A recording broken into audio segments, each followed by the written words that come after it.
after which Mr. Hayes and I proceeded to go through the house looking for valuables. Him and I were both in the mother's room, and she was telling Mr. Hayes where different locations were for jewelry and whatnot, things of which I wasn't interested in. It was my understanding that Mr. Hayes and I were there strictly for cash. I was getting a little frustrated with him that he was picking up other than that. You were strictly looking for cash? Just cash.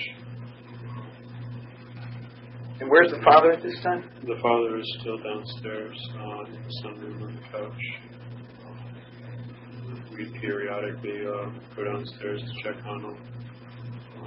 At one point, on my trips down there, he was still bleeding fairly profusely, so I found a towel from the kitchen and put it on his head to sort of slow the bleeding.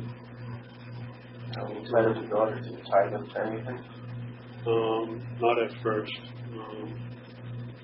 They were tied up to. They weren't restrained to like the bed or anything like that. They were just. You mean their hands and feet were tied, but they weren't tied to anything at that time? That's right. Okay. So Steve and I continued doing, looking around for money and realizing that there was no money there. The mother had mentioned that there was no safe. And Steve had found a check register with the amount of $40-something thousand in it. And we discussed the possibility of possibly sending the mother down to the bank to retrieve some amount of $15,000. We didn't want to withdraw the full amount of $40,000 in fear of raising some kind of red flag at the bank. The mother agreed. We reassured her that she could provide that, there wouldn't be any problems. There's somebody here for the money and would be on her way. What time do you think it was now?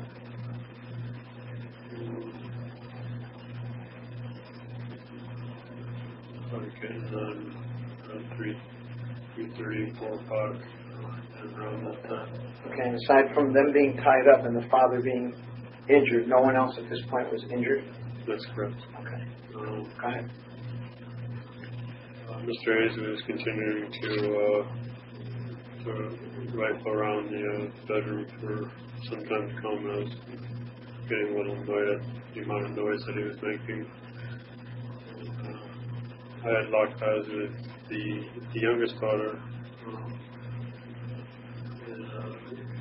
I was kind of taken back by how calm she was being, and she had this look of like she understood, that we were here, we weren't invading her home, and that she understood. Like she seemed to have this look in her eye that she understood, that we wouldn't hurt them.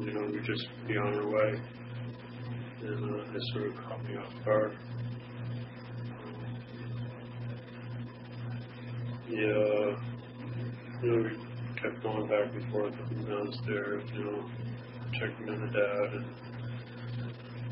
whatnot, and realized that it was starting to get a little light outside, and realized that we were going to have to make a decision on what we were going to do with my car, because it was still parked out on the street around the corner, and we knew, I knew that I couldn't leave it there.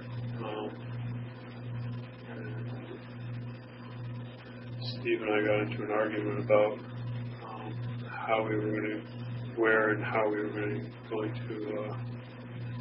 to move it and where to bring it.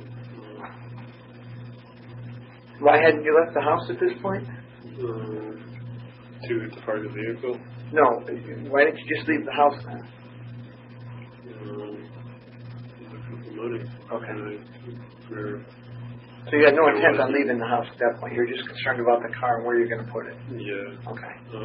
Because we had sort of settled on having the mom go to the bank and withdraw money for us once the bank's opened at 9 o'clock. Okay. The mother seemed compliant about it. Okay. So you were going to wait out till it was time to do that. Yeah, we were going to sit it out. Okay. So we had to make arrangements to move the car, but nobody in the house was restrained to anything, and Steve was worried that, once we left to bring the vehicle somewhere, that they would just scatter and we'd come back to a house full of cops. Okay. So they're tied but not restrained. That's right. Okay. So at which point we went back upstairs, Steve and I, and went into the mom's bedroom where the youngest daughter and mom were. I untied the feet of the youngest daughter and moved her into her own room, where I tied her, took the rope that was tying her hands and looped it untied one of her hands and looped it underneath the bed frame, and then reattached the other end of the rope to her other wrist. In her own bedroom? In her own bedroom. Okay. On her own bed. And then did the same with her ankles.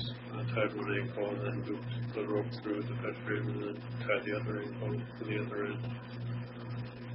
So it wasn't too tight because I had noticed that she had eczema and I suffered from that myself.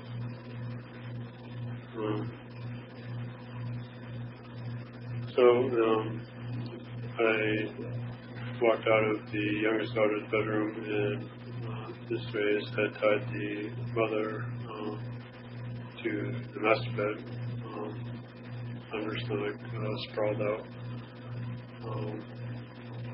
That was a little uncomfortable for the mom, but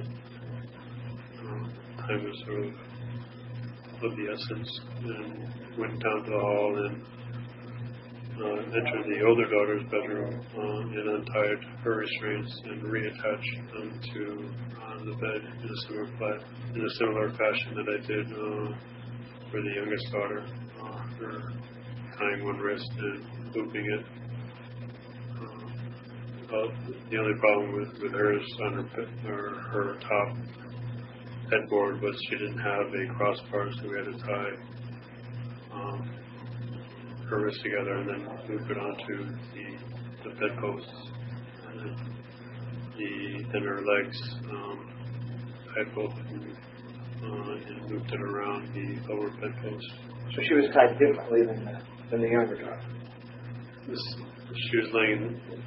She was tied in the same position, just modified the knot. A different method? Yeah. Okay. We then went downstairs and